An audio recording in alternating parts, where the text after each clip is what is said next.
انسان کی ترقی میں سب سے بڑی رکاوٹ اس کی اپنی ہی سوچ ہوتی ہے۔ سوچ کو بدلے، زندگی کو آسان بنائیے۔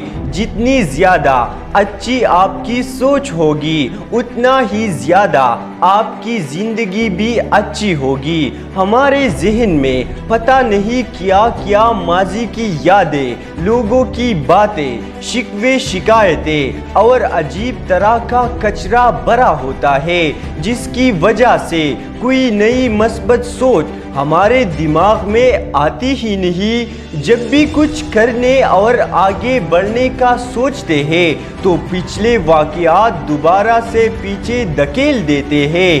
دوسروں کی وجہ سے خود کو قیدی نہ بنائیے، خود کو سزا نہ دے، اس لیے کچھ چیزوں کو جان بوجھ کر معاف کرے۔ ذہن کو ایسی تمام فضولیات سے پاک کر دے اور مثبت سوچ اپنا لے۔ زندگی بہت آسان اور خوشگوار ہو جائے گی۔